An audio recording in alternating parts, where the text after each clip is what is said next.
calling the meeting to order of our May 18th County Board meeting. Please rise for a moment of silence and the pledge.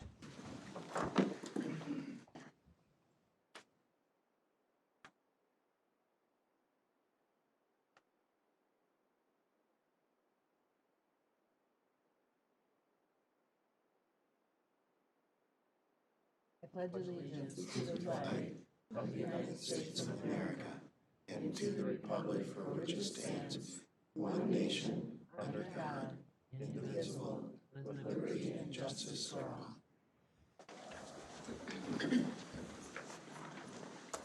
All right, looking for an approval of our regular meeting proposed agenda. Are there any additions or deletions? Bruce, I think you have a few. Thank you, Chair Danielewski. With the board's permission, wondering if we could adjust 3 items on the agenda. The first one is under consent item 12. It's 2.12, and that is to change to public works. It's not planning and zoning as it's listed on the agenda. Then on the second page, under regular item number 2, which is 5.2, staff would request that we remove completely item 2 from the agenda. We're not asking it to be tabled because we don't have a date and time certain when we would bring that back. So just withdraw it. And then under regular item number 3, so 5.3, if the board is amenable, just to note that Tammy and Stacy will be here since there's been a lot of changes since the agenda was published on COVID. And if you have any questions for them, they won't present, but they'll be here to answer any questions on some of the changes in our policies and procedures. Anything else? All right. I'll second. Motion made by Commissioner Schmeezing, seconded by Commissioner Fobi. Any further discussion? Seeing none, all those in favor signify by saying aye. Aye. All those opposed, same sign. That motion carries. Moving on to our consent agenda. So we were looking for a motion to approve the consent agenda with that change to consent agenda item number 12 to Public Works instead of planning and zoning. So with that, I'd be looking for that motion. Madam Chair, I'll move approval with the amended consent Motion made agenda. by Commissioner Dolan, seconded by Commissioner Brandt. Any further discussion? Seeing none, all those in favor signify by saying aye. Aye. All those opposed, same sign. That motion carries. All right, moving on to our announcements. Do you have any announcements for us, Mr. Meslett? Just 3 quick ones. First of all, Keisha's going to show you a couple of photos. We have seedlings in the community garden. So if you do get a chance when you leave, if you want to drive by, it's kind of exciting to see them growing, and everybody's pretty excited.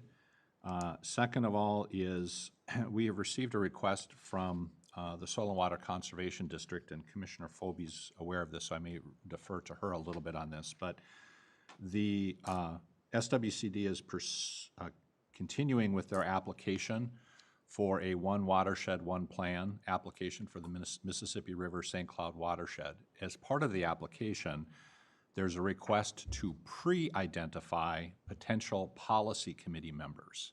It doesn't mean that that person would necessarily serve, because it's going to be a process to get the One Watershed, One Plan approved, but at least to identify. And so there's a request from SWCD that we identify one commissioner for the application who would be listed as a potential policy committee member. The reason I reference Commissioner Phobia is it's not a paper-only exercise should you get applied. There is some significant amount of work to it. But I'm wondering if the board has a feeling. If you do, we can start the application, then I'll just put it on consent at the next meeting as far as who the person would be that would serve or be listed as possibly serving on it. Is there any interest? I would be good with it if nobody else wanted to.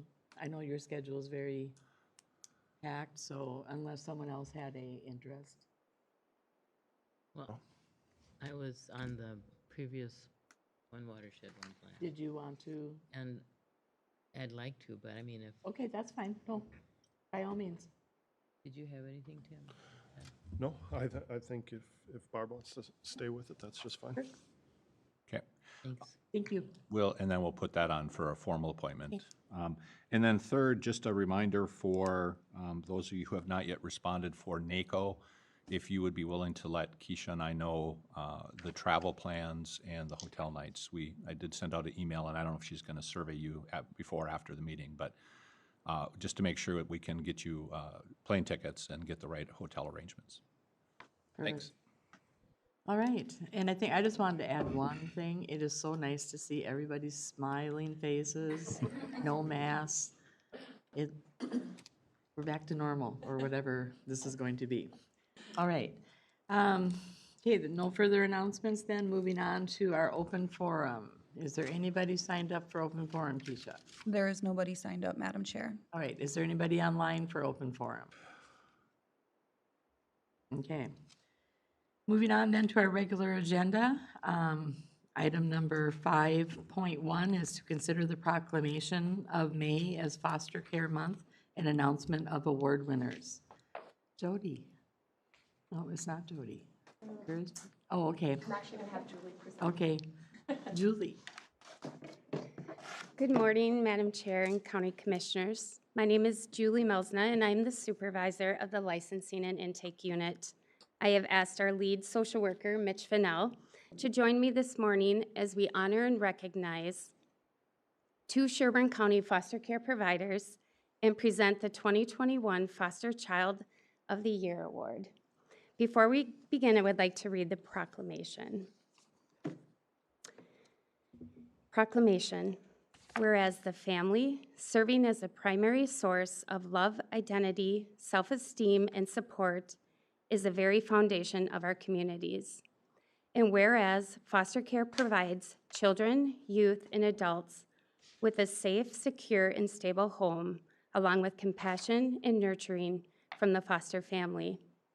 And whereas child foster care providers open their homes and hearts and give hope to children whose families are in crisis, playing a vital role in helping children and families heal and reconnect and launch children into successful adulthood. And whereas grandparents, aunts, uncles, and other close family members and relative caregivers also have an important role in providing normalcy, stability, and family connections to their kin who are not able to remain with their biological parents. And whereas adult foster care providers have opened their homes and hearts to adults unable to maintain living on their own safely, playing a vital role in offering a safe and supportive community alternative to institutional care. And whereas numerous individuals, public and private organizations work to support the Sherburne County Foster Care Program and increase public awareness, our foster care system is only as good as those who choose to be part of it. I would like to request the Board of Commissioners to declare May 2021 as Foster Care Month. I'd entertain that motion. I'd like to make that motion. Motion made by Commissioner Phobie, seconded by Commissioner Brandt. Any further discussion? Hearing none. All those in favor signify by saying aye. Aye. All those opposed, same sign. That motion carries. Thank you. Thank you, Julie. While we acknowledge that May is Foster Care Month, we also recognize the daily commitment, dedication, and endless hours that are shared. Your impressions are forever etched in the hearts of children, teens, and adults. Your hard work does not go unnoticed, and today we acknowledge you. Every year, our agency will ask social workers to submit a nomination for our providers and a young adult who deserve recognition. Recognition for outstanding service, acts of kindness, and character strengths. Sherburne County has 127 child and adult providers and many foster children who are worthy of this award. However, this morning, we would like to honor 3 who were chosen and to share their nominations with all of you. The first award is our Child Foster Care Award. This goes to Terry and Wendy Bone, who unfortunately are not here with us today, but they were nominated by Jody Hiring, and the nomination states, Wendy and Terry Bone became licensed child foster care providers for Sherburne County on March 4th of 24. 2004. They have cared for a total of 63 children in their 17 years of service to our agency and community. In 2014, they adopted a youth from the foster care system. From our records, they have worked with at least 6 different licensures and numerous case managers. During their time as foster parents, they have experienced significant changes to our system in a way we do our work and what we expect of foster parents. The Bones have had an enormous impact on the youth that they have cared for. Their hard work and personal sacrifices over the years is unable to be measured. I cannot think of a better way to show our appreciation for all that they have done than to honor them with this award. We thank them for having the courage to welcome children into their home, for joining in sporting events, school activities, and for the endless driving that is sometimes involved. We thank them for their support of birth parents, their learning and understanding of trauma, and their efforts to help heal those that they have cared for. Thank you for attending school conferences, therapy meetings, doctors and dentist appointments, and meetings with social workers and probation officers. Wendy and Terry, we thank you for being advocates, for helping kids transition back home whenever possible, and for deciding to be your boys' forever home. Congratulations. Okay, so I'm going to give you that one. Thank you. Our second nomination and award is to recognize our Adult Foster Care Award nomination. Providers are Vicki and Dave Warren. They were nominated by Melissa Stevens.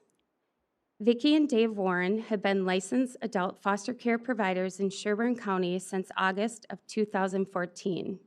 In their time as providers, they have cared for multiple adults and children and have demonstrated an exceptional ability in meeting daily needs.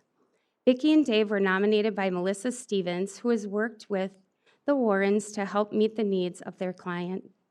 Vicki was a great advocate on behalf of this person's health and took them to numerous doctor visits to ensure that medical needs were met and all medical options were explored before drastic measures were taken. Because of Vicki's strong advocacy for this person's health and her looking out for their best interests, this person's health is now improving as their quality of life. There is no telling where this person may be today without the Warrens and their desire to help others. This level of advocacy is a great example and demonstration of the compassion that the Warrens have for others and what a valuable asset they are to Sherburne County. It is our honor to present the Warrens with this year's Adult Foster Care Provider of the Year Award. I'd like to recognize Vicki and Dave Warren. If you guys want to come up.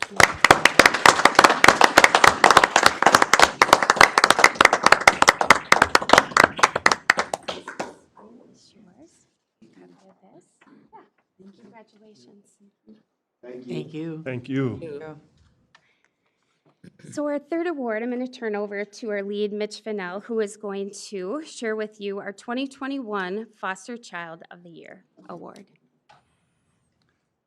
Good morning, Commissioners. Morning.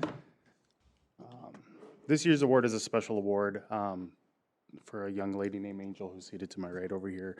Angel was nominated by Belva Britton Williams, who's also seated next to her. Sorry, 2 spots down from her. Sorry, Belva. Angel's a bright young woman with many qualities to make her foster child of the year. She has experienced a lot in her 18 years, yet she keeps a steady eye on her future and has her dream to become someone in the healthcare industry and serving others. Angel has made progress in school this year, earning all A's her senior year and will graduate this spring. She recently took her ACT in anticipation of attending college and scored in the 90th percentile nationwide on her written essay. Angel is a reader, often completing multiple books at once. She, excuse me, she is also, where am I here? She is ready for anything, willing to try new activities with no hesitation. She is hilarious in her observation of life and with people. She befriends new people she meets and often serves in a mentor-like role. Angel's superpower is engaging with people. She works in a kitchen and after school program, or after school, and is proud of the money that she earns. She usually is spending her money at Chipotle, her favorite restaurant, or on hair and makeup supplies, which is also fitting as her favorite interest. Angel is a gifted artist and has participated in sharing her art with the community and promoting the need for foster and adoptive families.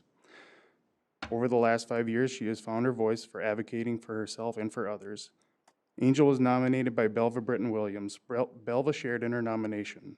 To support Angel in her transformation is one of the best parts of my work. Angel is eager to find her place to make her mark in the world. The award will be the first of many to come. Of this, I'm sure. We're thrilled to offer Angel her award this year.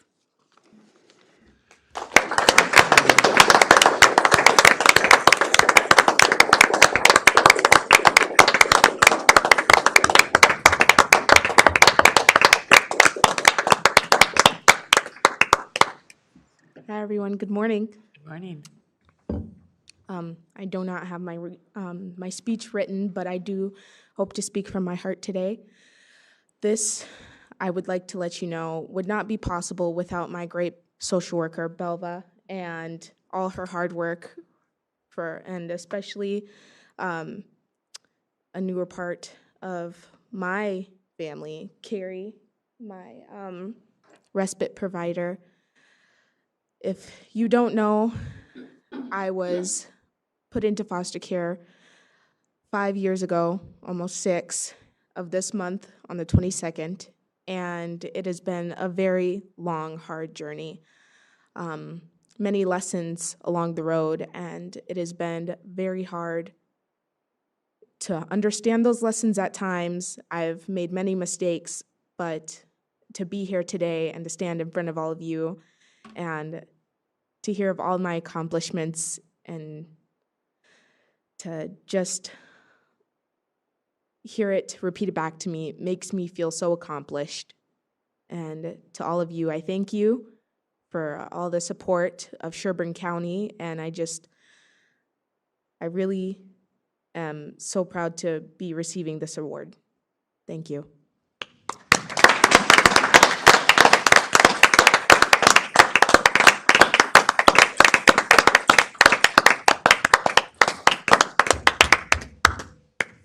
And a very well-deserved reward, Angel. Thank you. It is so awesome to hear about all the accomplishments and the results of people that are willing to step forward, open their hearts and their homes up to people in need, young people in need, to help them achieve a future that they deserve. So from us as a board, and thank you so much for what you do. Anybody else want to say anything? No. All right, thank you. Thank you. I'll be looking for your name, Angel. All right. Well, I don't know how COVID-19 pandemic update can follow that one, but that's what we're going to go move on to. Thank you for coming. All right, we're going to be having our COVID update, and it looks like we're going to be having Bruce and Dan and Diane, and also Tammy and Stacy for any questions. Dan? Are you okay if we start with the ARP review? I think Yep. Bruce is going to take a Yep. few photos out there. But whichever way you want to take us, Okay. we're good. Just as long as we're out of here by 10:30, we're all good. You know I like to talk, so. Felix gave you the look. You're not bad. We just don't like to listen. Well, good morning, Commissioners. We did receive the Morning. long-awaited ARP guidance last week, so I'm going to do a quick review of that and then talk about a few things that staff are working on and have a discussion to ensure we're going down the right path. So Keisha, I have the slide. Our allocation is about 18.9 million. That is confirmed. We did apply for it last week, and we anticipate receiving it this week sometime. At least the first half will be arriving this week, we assume, and then the second half will be arriving in 2022. We would like a formal motion to apply for the funds, just so we have that for our audit trail. So I don't know if we want to take care of that right now or wait till we're. Yeah, let's do that. Looking for a motion to approve for the, applying for the relief funds. Madam Chair, I'll make that motion. Motion made by Commissioner Dolan, I'll second. seconded by Commissioner Phobie. Any further discussion? Hearing none, all those in favor signify by saying aye. Aye. All those opposed, same sign. That motion carries. Done. Thank you. And I just want to go over some of the allowable uses. These were released right away back in February, so this is just a Dan, quick review. Before you go on, just a real quick correction. Is it okay with the board as opposed to make the motion to ratify in the minutes? So I'm just wondering if by consensus of the board, can we say that the motion was to ratify? Everybody okay? Yes. All right, thank you. Sorry to interrupt. No problem. Thank you, Kathy, for keeping us on track. And as I was saying, these are the allowable uses. These were released several weeks ago, so today we're going to go into a little more detail with what the guidelines showed or what was released last week. The first, business relief, is once again an allowable use. Is that something the board is still interested in having the county pursue? I know there are some counties that are not going to do it this round. They're going to focus more on the broadband angle or workforce development. But I'm still getting a couple calls a week asking if we have any programs available. So is it something that the commissioners want staff to put together and pursue going forward? Thoughts on this one? Madam Chair, Yes. I mean, if relief is needed and they can demonstrate the need, Correct. I would have difficulty saying, no, it's over. Yeah, I would tend to agree. I think we should, I think the programs might look a little different, but I think it's probably worth having a bucket. Yeah, that's a good point. We might want to target it to specific industries because last time it was just open to everyone. If you showed a revenue loss, you were eligible for the program. We might target it to a few industries that were most hard hit by COVID. Restaurants seem to have their own program right now through the SBA. So maybe Mr. Simon and I will put a program together based on the parameters we had and bring it back in 2 weeks for review and see if we're on the same page with the board. Does that sound like a plan? Chair, and I should know this, but did we cover in some of that in-home businesses? We did in round two. The first round, only you had to have a commercial property tax, essentially. And in round two, we did open it up for home businesses. So that's an area, I've gotten a few calls about that people didn't get that information. So that might open up more of that to people.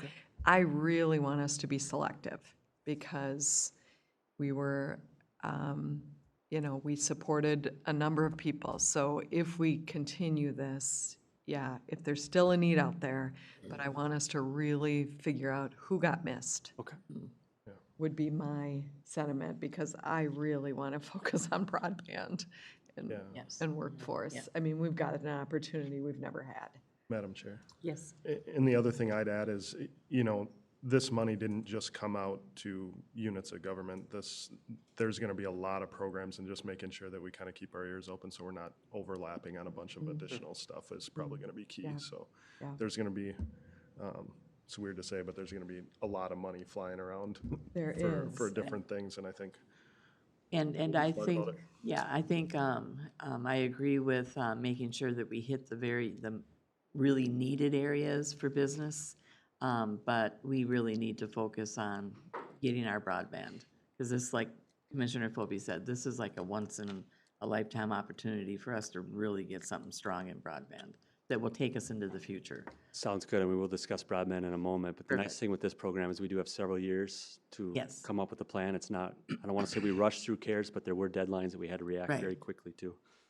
Another extension of our Entrepreneur Lab, that's been a very successful thing our EDA has put out on our website, and that is an allowable use with technical business assistance. So I'm hoping we can continue that for another couple years because we have gotten a lot of positive feedback with that. And Dan, in regards to that, I think that it would be helpful for people that are calling you. I'm assuming you're telling them because this would be a great opportunity for them to do a reset, these businesses to, touch base. What can I do now going forward? Actually, a lot of the people that applied for the CARES relief and the state business relief, if they weren't eligible, this is a program we pushed them toward. So I think some of those people actually did take advantage of the program out there. And it's been All the feedback I've gotten from it has been positive so far for And those that have I've used it. too gotten feedback, very positive about the lab, so that's. It's just getting people to utilize it. Yeah, and I mentioned this at a couple of the chambers. The people that do utilize it tend to come back, which shows that there is value that they're receiving because they're going multiple times, which is, show the success. Housing is another option. There is a first-time homebuyers program with the state of Minnesota. So Bruce and I and AMC are exploring some of those options if we could help expand that first-time homebuyers opportunities. So we don't have a lot of details on that because this is new, but it is something that staff is researching, and we'll have more data as we move forward. We're also going to continue to look at reimbursement of county costs. Anything since March 3rd is eligible for reimbursement, so we do have some staffing. I know COVID is switching to kind of a new phase, but as staff members, we still do deal with a lot of COVID-related issues, and we are going to be reimbursed for some of those expenses. And then we're going to continue to look at mitigation needs. For instance, the first time with CARES, we did put glass partitions at all the service counters. However, we did not do that in courts, and it does appear that there is some interest in courts now. I think they were very happy with the professionalism and how it looks on our side, that they're now okay with it on the court side. So that's something we're going to explore as we move forward. And then there are community-based needs, and we're going to work with HHS staff on some of those programs. And there are some potential staffing needs. We'll get to that in a little bit with HHS and the attorney as courts opens back up. So I'll have a little more information on that in a second here. You mentioned broadband, and they did come out with some more guidelines last week. They really want us to focus on the areas that are less than 25 download and 3 upload, and that's the blue areas on this map. And we will have Finley Engineering here on June 15th to lead us through a workshop. They do have some other maps that they're going to show us, but this is the one that I wanted them to focus on first so we could see where our areas of need are. And I know, Andrew, you're here, and he's perhaps going to adjust some of his construction schedule to match these blue areas so that we can lay conduit in some of those areas. And I don't know if you want to add anything to that, or?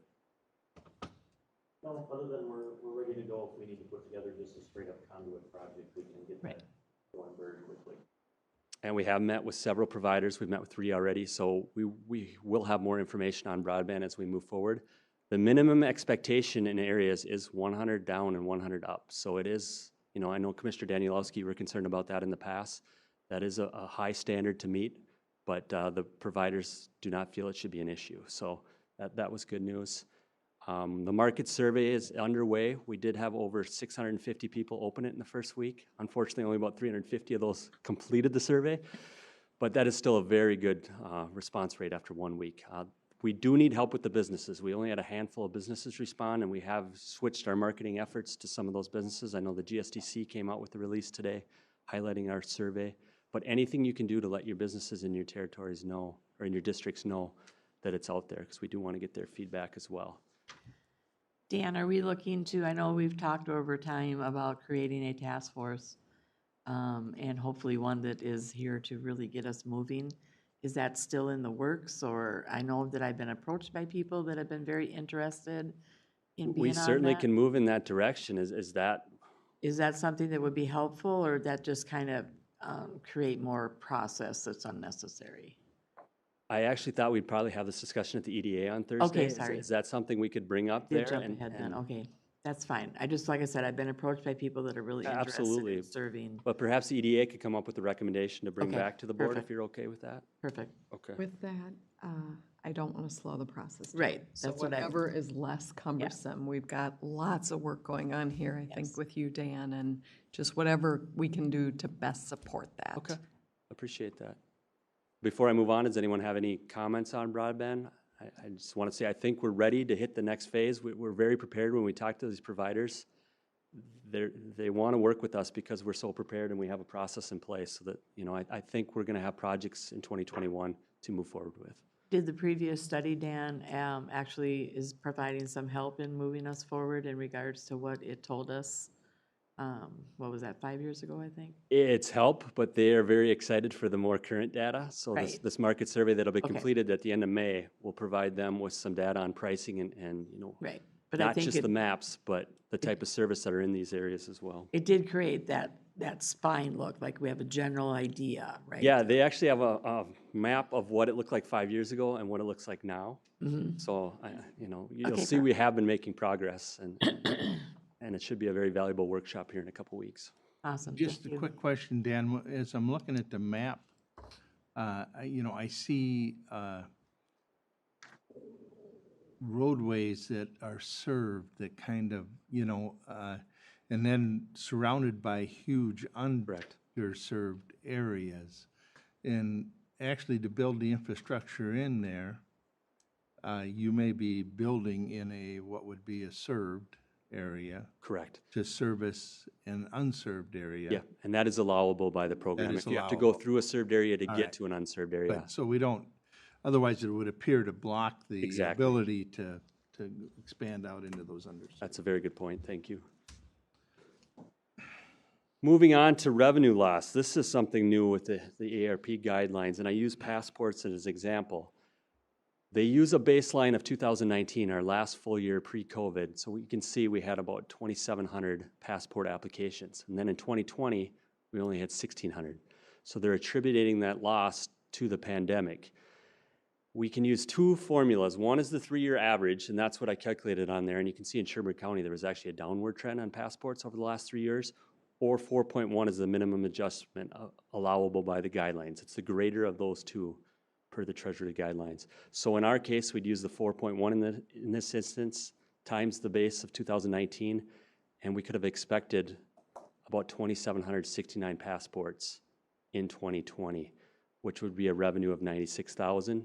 Subtract the actual revenue out, and you can see our COVID loss for this particular function is about 40,000. So we've done the same analysis for driver's license and for passport photos. And we're also working with Public Works, the county attorney, and the sheriff's office to determine the losses.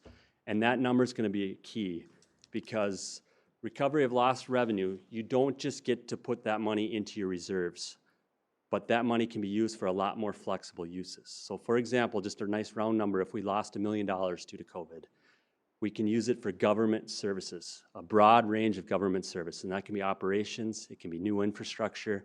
Cybersecurity, I think, is an area we really want to focus on here as more and more people work from home and hackers get more and more intelligent out there. We think we really want to focus some of these lost revenue dollars on cybersecurity. So does that explanation make sense? We don't just get to put $1 million in our coffers, Right. but we have very flexible uses of that $1 million that are outside the typical program guidelines. Madam Chair. Yes, Commissioner Dolan. Dan, so what's I'm trying to understand what the cutoff for revenue replacement is. Like we've seen the March 2021 number. Are we able to go back to the beginning For of the revenue, pandemic? you are able to go back and you use the 2019 as your baseline. So Okay. this is kind of, think of this for just about every process we use in Sherburne County. We'll have a 3-year history to go back to see if there's an inflation greater than 4.1. And if they're not, you use that 4.1 times your 2019 numbers to determine what your 2020 would have been. And that's how you calculate the revenue loss for that function. So basically all of 2020 is eligible. Correct. Okay. Yep. Thank you. And the guidelines are very broad in that you can assume the decline is due to the pandemic. Okay. So this is a very key number to know what we can utilize these funds for. So I'm hoping within the next 2 weeks that we can work with the departments to first calculate what this number is, because that really frees up a lot of uses for those funds before we really spend too much money on other projects. I know we want to spend on broadband, Right. but it'd be nice to know what our revenue is so we can kind of come up with a better plan moving forward. That make sense? Yep. We also have some staffing needs, and I'm going to turn it over to Amanda and Kathy on this one. We'll start with Amanda, but you can see that there is some program needs that since COVID, we've had a lot of applications in the METS program, and I'll switch it over to Amanda. Dan, what does METS stand for? Just kidding. Yeah. He said it was a baseball team. It is. Sounds about right. Story checks out. I had to remind him he was almost the HHS director temporarily. So, good morning. As you can imagine, our public assistance staff have been totally overwhelmed. It really it was feast or famine for a little bit because there's so many waivers and moratoriums in place. We were working on other things to anticipate the floodgates, and the floodgates absolutely have opened. While a lot of the waivers are still in place, we are kind of holding our breath to see how that's going to shake out. But regardless, renewals for most public assistance programs do start on June 1st. So it has already started. We were in approved overtime, and now we're in mandatory overtime. And so for the most part, for our adult and family cash and food programs, we're managing. One area that we are no longer managing in is our healthcare assistance programs. Federal parameters dictates that no one is able to be closed on healthcare. The applications keep coming in. We are averaging about 75 to 100 per month. We keep saying this is the last month. Surely everyone in Sherburne County must be on healthcare by now, but that's no longer the case. They just keep coming in. And since no one else is able to be closed, we're managing all of the healthcare programs. So you'll see in these squiggly lines, the blue is our 2019. So you'll see that it was steady, but kind of going up. In 2020, I don't know what the anomaly was in August, but that was exponential increases. And then the orange line is where we started in 2021, continuing to increase. So really, at January 2019, we started at about 15,000 individuals on public health care assistance, and today we're almost at 18,000. So we're experiencing about a 20% increase in our healthcare programs. We think it's going to plateau soon, but again, we've thought that for a while. Also, once the waivers for healthcare are implemented, all of the cases will need to be renewed to see if there's negative actions, if those folks still qualify for healthcare, and so that requires a touch of every single case. And healthcare is unique because whereas most of our programs go under cases, healthcare is individuals. So we have to touch every single one of those individuals. So this is a really nice use of ARP funds because this will not continue on this trajectory. It's going to be a spike. It already has spiked. There's going to be some cleanup. There's going to be some maintenance, and then it will go down, we're assuming, to pre-COVID levels. And so at that time, we'll be able to manage the staff care, the staff expense through attrition. So the other area that I just wanted to call attention to, although I don't have an ask right now, is the area of mental health. We have seen, and again, not just in HHS, but across the board, folks coming out of isolations with extreme mental health concerns, chemical dependency, detox, overdoses are through the roof. Civil commitments are an area that I chose to highlight on here and really kind of in the regional treatment costs, because when people are civilly committed, usually they go to a state hospital. In 2019, we had 25 civil commitments filed. In 2020, we had 37. That has an impact on our regional treatment costs, so state hospitals, so as noted by the blue lines, and also by detox, and detox is the orange line here. This is coming, this is timely information because you heard us present on the mental health action team at our last board meeting. While Dan mentioned HHS, we know that HHS just touches one part of the continuum that people kind of live on. And so really we're working with our mental health action team on solutions. How do we promote how do we help these people? How do we prevent crises from occurring or getting worse on this holistic approach? And again, acknowledging that each one of us has a place on the system. And so we're still figuring out what that looks like. We believe that we are better together.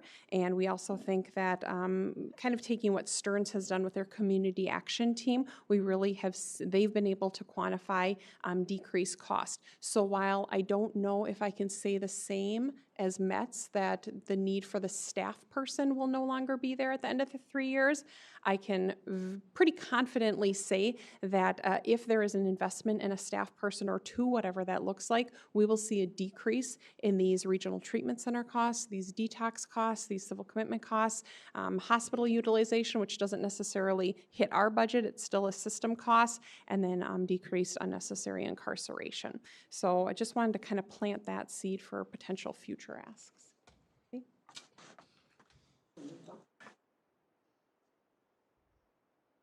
Madam Chair, Commissioners, with COVID, we've always been operational upstairs. I mean, we were doing trials, we did a grand jury during the COVID times, but there are some things that are returning to us in terms of calendars. We're seeing our truancy program come back again up online in fall of 2021. Our contempt calendars for child support will be back. There will hopefully no longer be quashing warrants on misdemeanors or gross misdemeanors. We will be adding additional calendars, and the courts have added additional calendars to handle the backlog, the cases that haven't been gotten to. Our courts have put a full court press on that, which is wonderful because when our normal judges are gone, they bring in senior judges. That's the good news. The bad news is that we don't get that respite either to get the preparation done. So I asked my attorneys yesterday to give me the number of trial settings between now and November 1st. I have 145 trial settings. If you look at it in a typical year, we'll do pre-COVID between 12 and 18 trials a year. Yes, so I'll just let that sink in. We have seen between 2019 and 2020, we saw a 14% increase in felonies.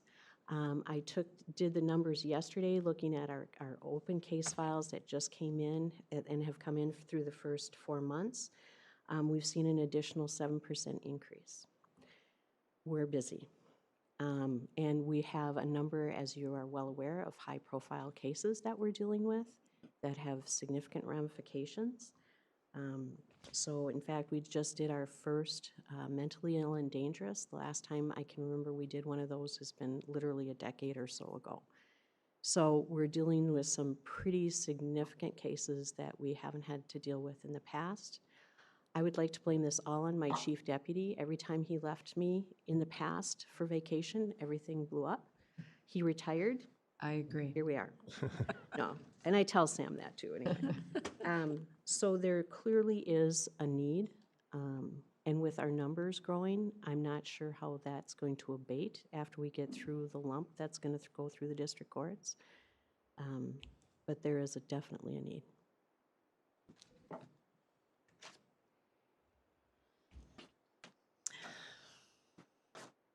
So next steps, as you can see, this past week, we've kind of digested the guidelines, worked with our department heads to see where can we utilize these funds, and we'll provide you more details, hopefully in 2 weeks. But those discussions are taking place, and they'll continue to take place. We also want to meet with our city, schools, and townships moving forward. Obviously, there's a lot of partnership opportunities here. We don't want to duplicate any of our efforts, so I would anticipate having another township meeting like we did with the CARES, where we all get together and discuss. And then so far, the cities that we've talked to are using it for the water and sewer infrastructure as their main use, but there are other opportunities, and we'll continue to explore those. And our schools, obviously, if we're going to work on broadband, we're going to want their feedback as well. And then, as I mentioned earlier, we're going to develop the business relief guidelines. It sounds like we want to move forward with a targeted approach, so we'll put something together and bring that to you to review. We have our broadband study that's going to be completed at the end of the month, so we'll bring that data to you. And then we are resetting up our staff risk assessment committee. Our first meeting is Monday. We're already starting to get some, not applications, but some asks in. We do have our internal portal up where it comes to the committee to review, and if approved, it comes to you for final approval. So we have our first meeting next week already on some of those expenses. So things are moving. I think we've done a good job getting things set up for 1 week, but I know we have a long way to go, and hopefully in 2 weeks we can get you more data. No, I think you've laid a very good framework. Commissioner Smeezing? Well, I'm just curious, we heard from Amanda and we heard from our county attorney. Are we talking additional staffing here? Is that, I maybe missed that, but it sounds like there'll be a need for additional staffing, significant? Correct. Additional staffing? And that would be, could be funded with this COVID relief money? Correct. What type of staffing would you seek? Permanent staffing? We aren't going to have COVID money forever? Or do we see this as being kind of the bulge in the snake working its way through? We see this as a bulge that we'd hire now, and then we'd manage through attrition going forward. So we'd have 3 years through permanent hires? They're permanent hires, but then we'd reevaluate anytime someone would leave if there is a true need. Because we, especially in the HHS side, we do see a big blip, and then we hope it comes back to normal levels. Okay. Help me. Thanks for helping me understand. So real quick. Okay, go ahead. Commissioner Smeez? With that, similar comments, and also I just can only assume that in other departments this is also happening, corrections. So you would have a better sense of that and yeah, the needs overall. the reason we brought this to you today is for this reason. I mean, the original ethic we had was no operational use of the funds because of the potential levy impact. So just kind of one times. Dan's been working with each department to identify if it's a surge and it's COVID related.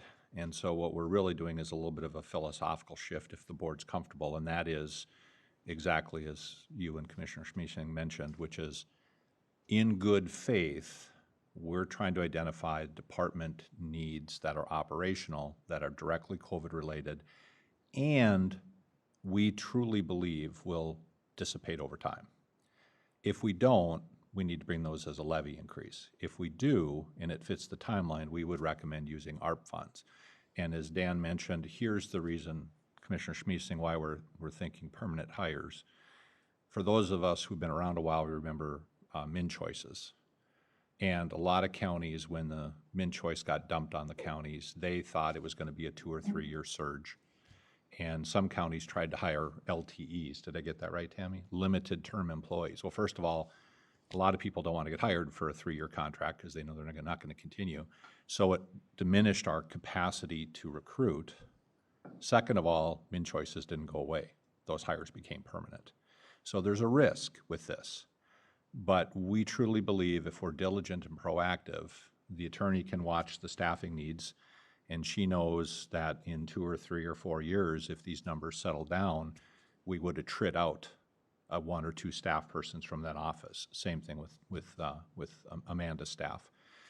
Where we're not clear yet are where the other departments are at. I don't think Dan's identified a lot who are seeing this level of surge.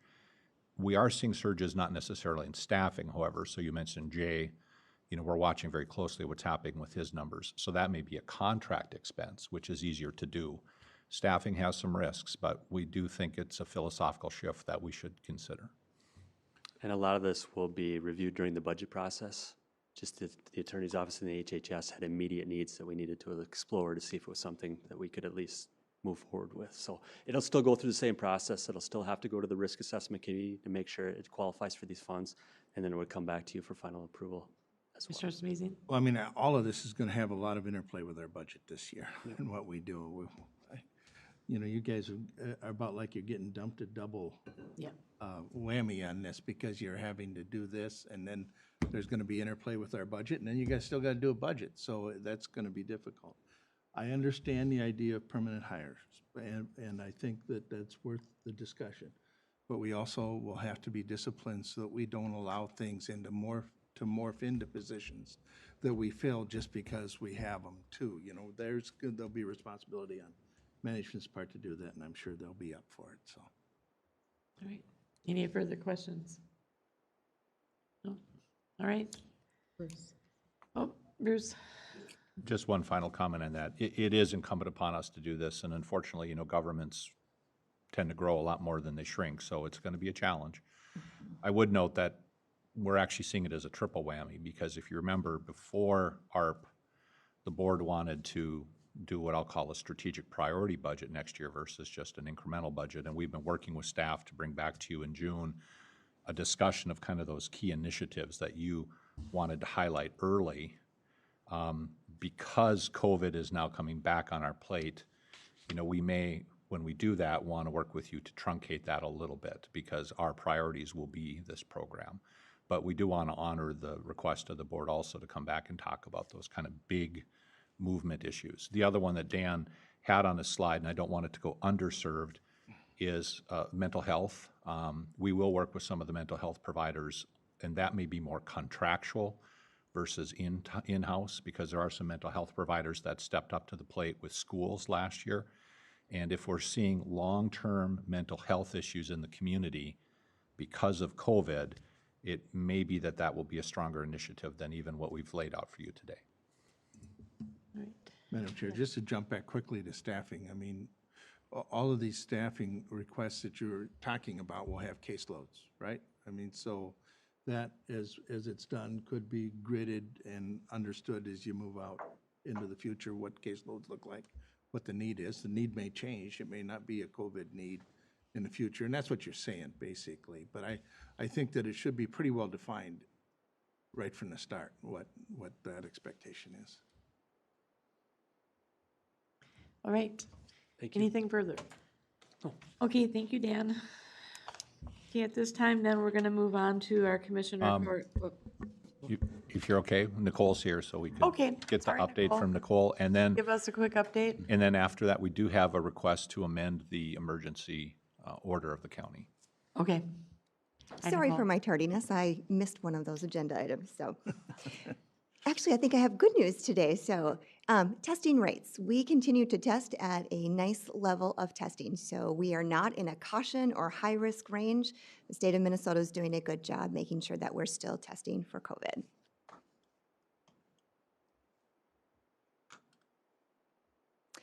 The positivity rate, also good news. We are showing a nice decline again, and we have been declining since early April after we had that large spike from March. So the number of people that are testing is still within reason, and those that are testing positive has come down nicely. So, about 5.7%, almost out of the caution range.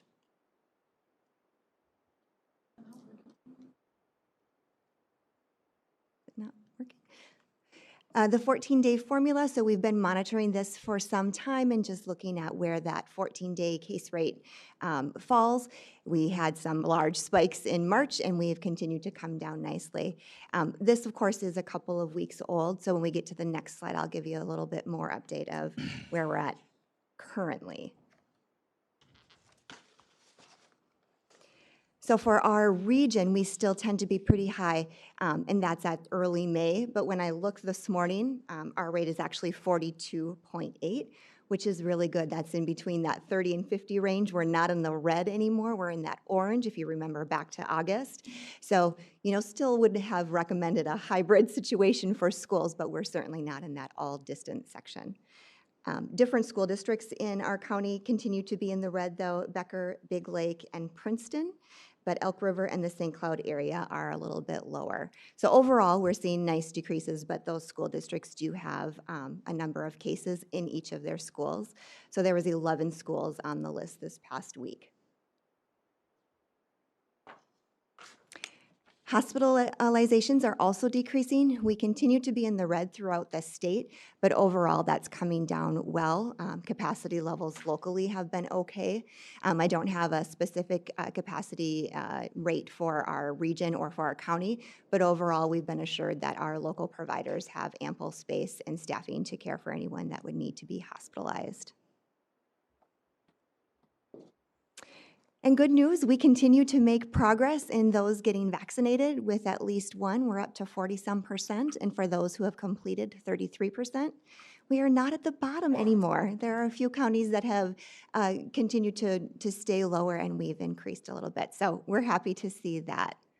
And I think really good news is that 65-plus age range getting fully vaccinated has continued to grow, and we're more in line with the state than we were even a few weeks ago. And just a quick snapshot, just some other data that you can see if you're looking at some of our statewide results. So the total population in the state that's had at least one vaccine is 48%, and we're about 30. So we're not too far off, but we're certainly a little bit behind. For those with 65 plus, again, that gap is much lower, 88% at the state, 74 for us here. The 16 plus is where we are still pretty low. We're at 39%, and the state is at 60.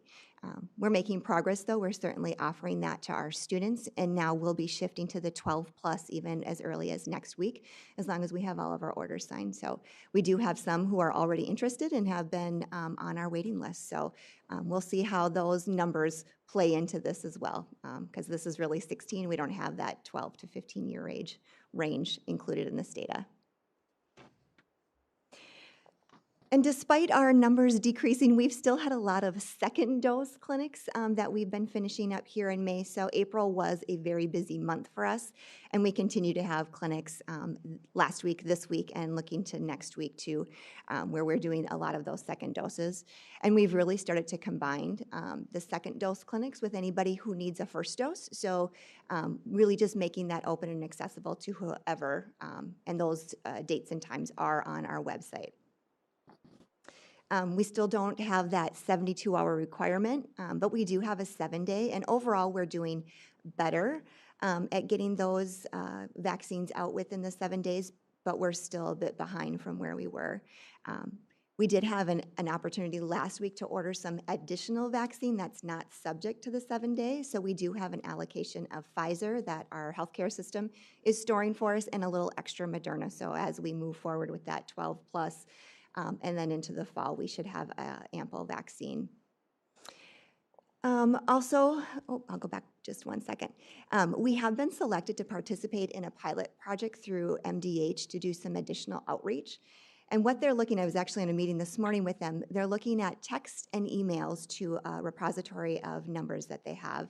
And based on how the person responds to the first question about, are you interested in getting vaccinated, it will shift to giving them more specific information.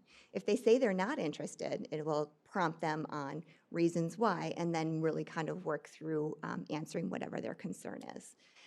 That is set to start this week. I don't have an actual date yet, but they tell me to expect later this week. There's also an opportunity for them to do actual in-person calls, and they've been in conversations with St. John's and St. Ben's students, and they would be facilitating those calls. So that's a project that's looking more like June if we should still need, but we'll see how our numbers kind of respond to the additional texts and emails asking folks how we can assist them to get vaccinated. Madam Chair, quick question, that data for that MDH program, where is that contact information coming from? It's coming from the state EOC, and they have given us a variety of numbers. They say for text numbers, they have about 39,000, and for email, they have about 41,000. Okay. And the only reason I ask is when people start getting unsolicited texts, we're going to get the call of who gave my number to who. So I just wanted to be able to answer that. So. Absolutely. The first option is you can opt out. Right. Please reply whatever to opt out of future things. So hopefully that people understand that and opt out if they're not interested in hearing more about the message. All right, and then some additional good news. So I brought some zip code data the last time I was here, and this is by that social vulnerability index. So our most high risk is that St. Cloud area. And the last time I was here at the end of April, St. Cloud area was about 38% vaccinated. Now, May 14th, they're about 44. So good to report, all of our zip codes have seen improvement. Elk River has seen the most improvement with vaccination rates. So really pleased to see those results, everybody out of the 30+%.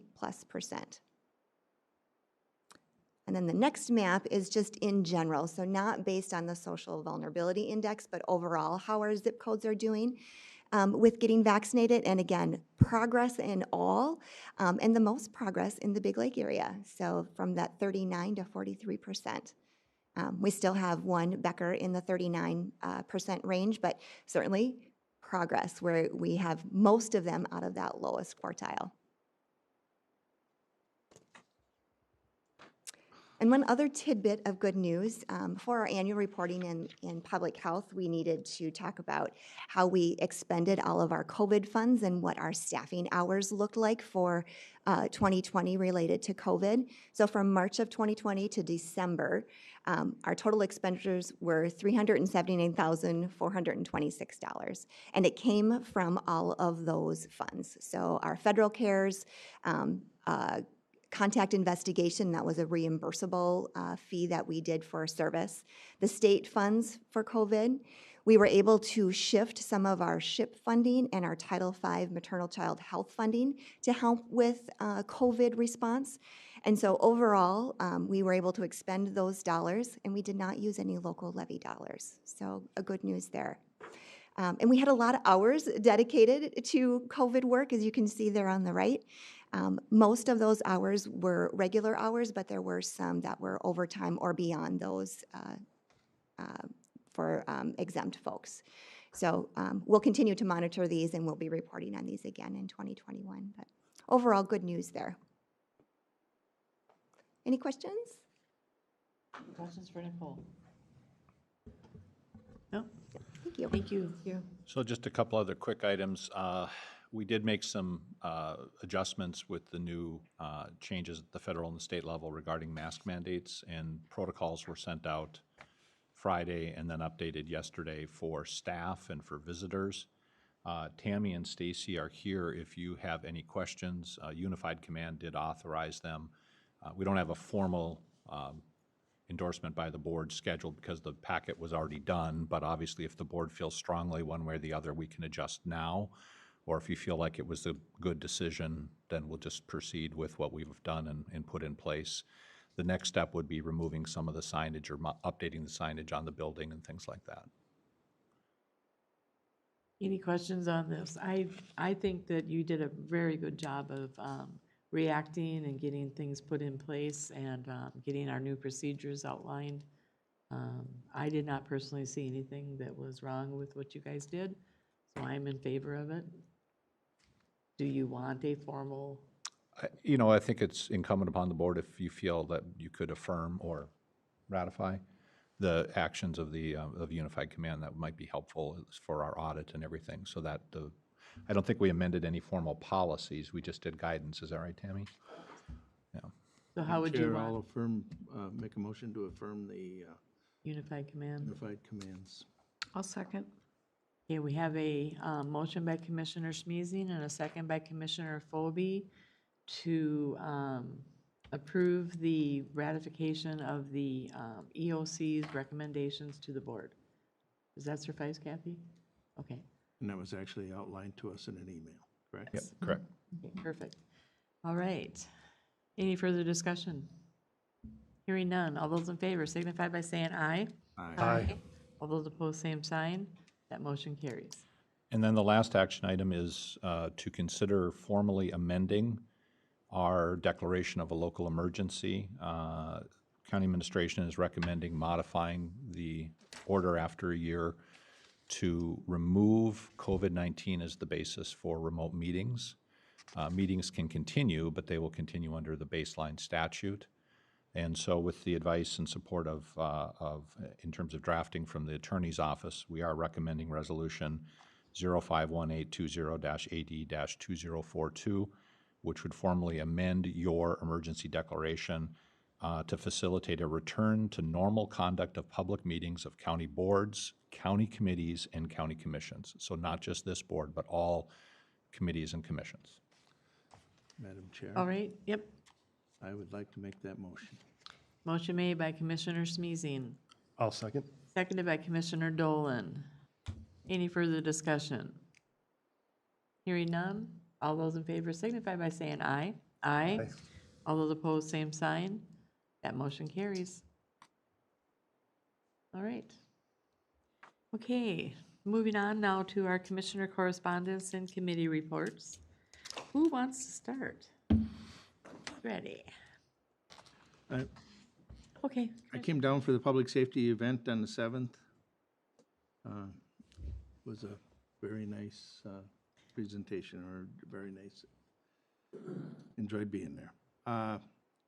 And then on the 12th, I had the Metropolitan Emergency Services Board, and I had Micah.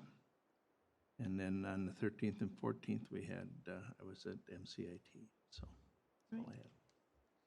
Commissioner Phobie? I had AMC Futures Conference last Thursday and Friday, and just wanted to share some of our speakers.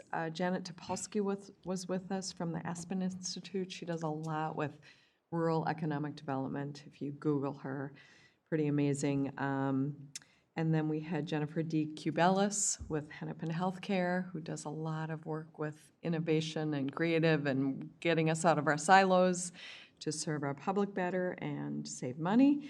And then Emily Baxter with We Are All Criminals, and Richard McLemore.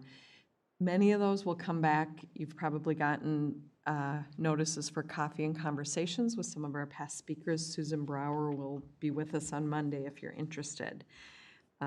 Just the Futures thing, I feel privileged to be a part of that group. And that was last Thursday and Friday. And then Bruce has been out to Princeton City Council and Baldwin Township giving his presentation, so thank you for that. And those were the other ones I participated in.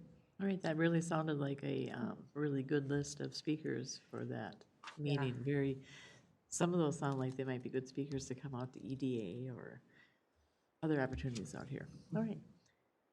Barb? We had a Council on Aging joint board meeting with the advisory committee on the 6th, and also a CAMI meeting later that day. And then on the 7th, I attended the Memorial Law Enforcement here at the Government Center. And then on last Friday, we had First Steps, Joint Powers Committee meeting, and that's all I have. Thank you. Commissioner Dolan. Yeah, so attended Elk River's wrapping up their new comp plan. I've been on the community committee for that, so I had a couple meetings regarding that. We had groundbreaking over at Sport Tech. Commissioner Danielowski was there as well. Good event. And then I've had meetings with the city of Elk River, the city of Big Lake, and the city of Becker, and some of their elected and staff to see what their plans are with ARPA money. So getting a little bit of a head start on conversations there. Perfect. Okay, I had on May 5th, I had a votive meeting, Central Minnesota Violent Offender Task Force. On the 6th, I attended the National Prayer Breakfast in Big Lake. Also the groundbreaking that Tim mentioned in Elk River for Sport Tech. It was it's amazing how big that building is going to be. It's getting there. Yeah, that is really cool to see that expansion. Also attended the Police Officers Memorial event here at the Government Center. Our sheriff did a great job in putting that together. It was just really a very somber event. And just to hear the amount of officers that we lost in 2021 those numbers are just eye-opening. Also, May 13th, attended my APO board meeting by Zoom. I'm sure we're going to eventually get back to normal meetings in person. And that about did it for my schedule. Okay, moving on then. Let's see, we're going to now adjourn our regular meeting and open our Community Health Board meeting. At this time, I'd be looking for a motion to review and approve the Community Health Board meeting minutes of March 16th. So moved. Motion made by Commissioner Phobie. I'll second. Seconded by Commissioner Brandt. Any further discussion? Hearing none, all those in favor signify by saying aye. Aye. All those opposed, same sign. That motion carries. Moving on now to consider the acceptance of a Child Safety Seat Distribution Award from the Minnesota Department of Traffic and Safety. Nicole. Hi, yes, this is a grant that I believe Sherburne County has received in the previous years. It's nice to have an allocation of seats for those that don't qualify for other programs that our staff can distribute to those families. Make the motion to approve, Madam Chair. Motion made by Commissioner Smeezing. I'll second. Seconded by Commissioner Phobie. All those in favor signify by saying aye. Aye. All those opposed, same sign.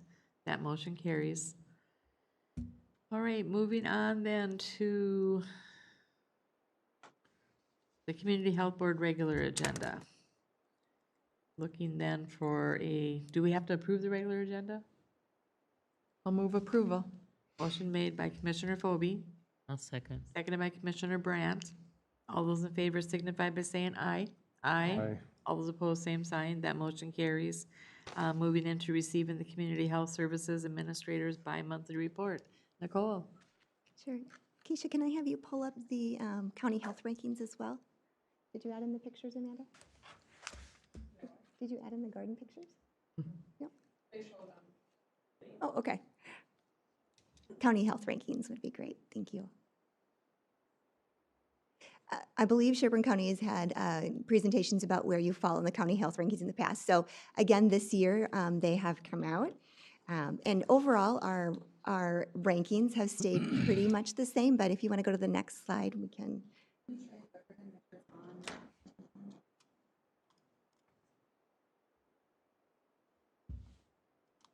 There we go. Thank you. County health rankings are based on population health measures that really kind of look at a broad set of factors. So really trying to help articulate a healthy place where we can live, learn, work, and play. All the counties in the nation are ranked within states, so it really gives us a nice tool to compare and compile what health looks like across different states and across the nation. And they're very standardized, so that's one of the great perks to this. Although some of our partners at the Department of Health say they're maybe not as indicative as they would like, I think it's probably because they don't help do these. So we often chuckle about the health rankings. There's two main factors in health rankings, the health outcomes and health factors. So the health outcomes are more about length of life and quality of life, and some of those major things that they look at are physical and mental distress, diabetes, HIV prevalence, and child and infant mortality. And for health factors, there's 4 sectors: healthy behaviors, clinical care, social and economic factors, and the physical environment. And so when we look at all of these, we'll see where we fall. So for health outcomes, we are 11 out of 87, so really in that top quartile again. We've fallen just a little bit since 2019, where we were at 7, but overall looks like good progress moving up in that top area.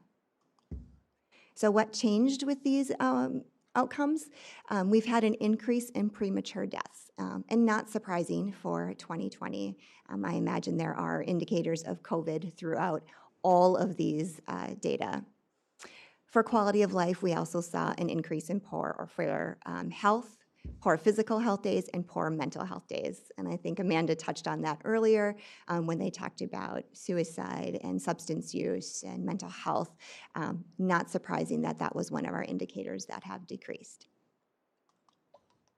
For our health factors, we actually moved up a little bit. So 18 out of 87, again, still in that top quartile and on a good range here in the last few years. So we've had some ups and downs. So I just focused on the 2 that really kind of are associated with health for us in particular. For clinical care, we moved down a decrease in primary care physician ratios, which we've had a lot of closures of clinics. So not surprising here and throughout the state. Chair, Mr. Colby. just Zimmerman Clinic closing has been an impact on our, big impact on our county. So I've been in conversations up in that area, so might want to loop you in at some point. We'd love to see a provider come in. So a number of us are working to reach out to, the Centric Cares and the people that might consider that. So there is some rumblings. So let me know if you hear anything, and let's stay in contact about that. Actually, we've heard a little bit too from Fairview about they're working on their community health needs assessment, and that has been an area where they've really been discussing what does it look like for these areas who were used to a hometown provider and now don't have that. The Malacca Clinic closing is another one that they just have really felt a big gap in, and so they're having a lot of conversations around, how far is it for the next local provider? What's the waiting list? What can they do? Mobile clinics have been talked about, so between Centricare, UCare, and Fairview, that's something that we're thinking about and wondering where we can use our wellness bus as well. So I think that is more to come for sure.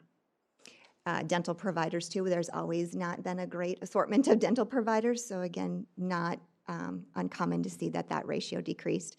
And increases in preventable hospital stays, yes, certainly we've had more hospital stays, most likely related to COVID. Can I say a little bit about the dental? I know Wright County was outfitting their dental vans, so I'd be curious and love to hear some data on that and information in the future, because we have very little support to our people in poverty in Sherburne.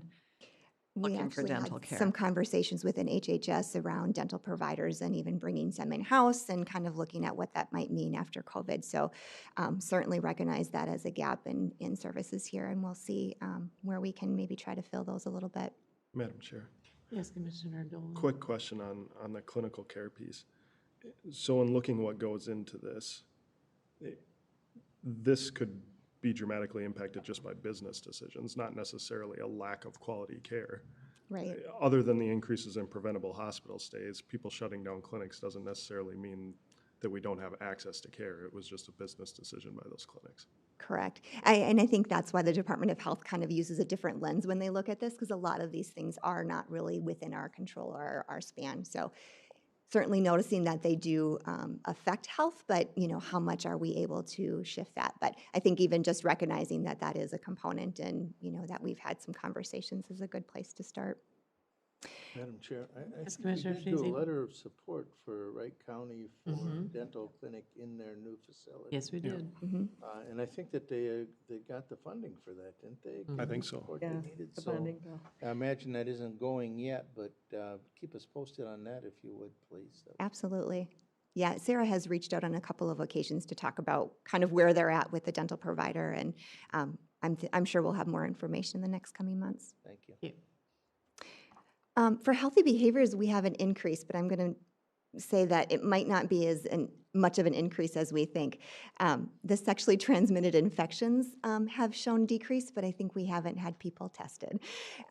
People haven't been into their medical provider, probably haven't had some of their annual screenings, and so I think the testing rate is low, but overall it reflects well in this healthy behaviors section. So we've seen decreases apparently in physical inactivity, alcohol-impaired driving deaths, sexually transmitted infection, and teen births.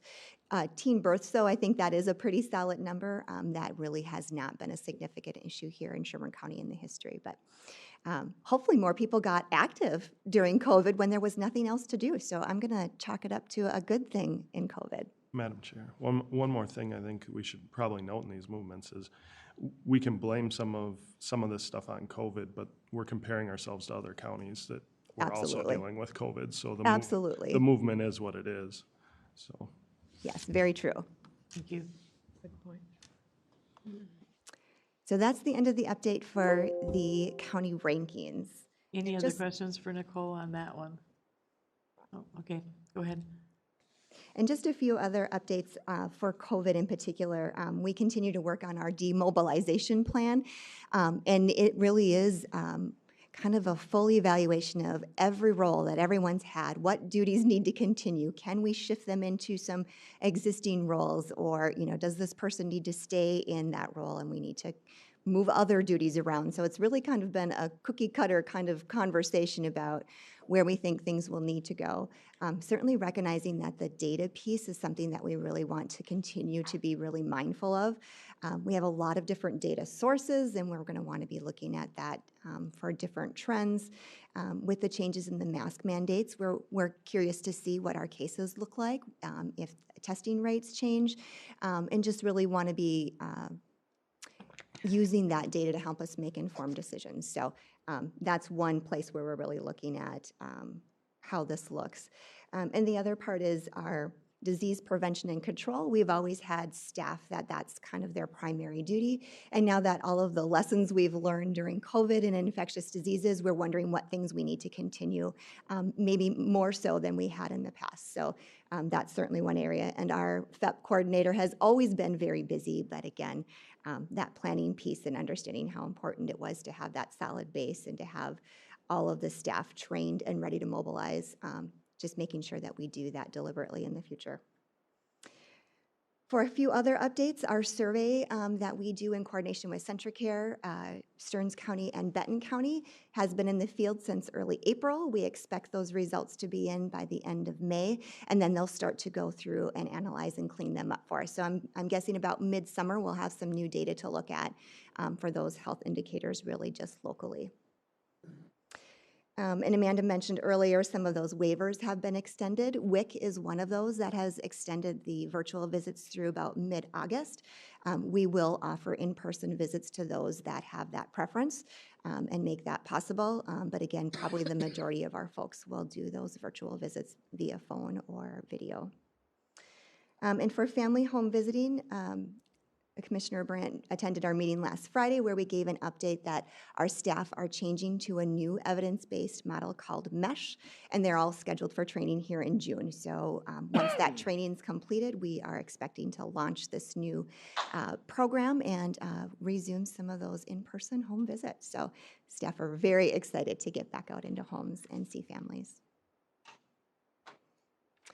Any other questions or comments?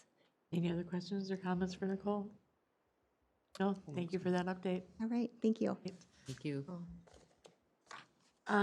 Moving on then, at the moment, let me see, we would be looking to adjourn the Community Health Board meeting. The agenda is calling for a recess at this moment. Do we want to take it, or do we want to go into workshop? We'll recess. 5 Could minutes. use 5 minutes. Okay. We'll be back here at 10:25.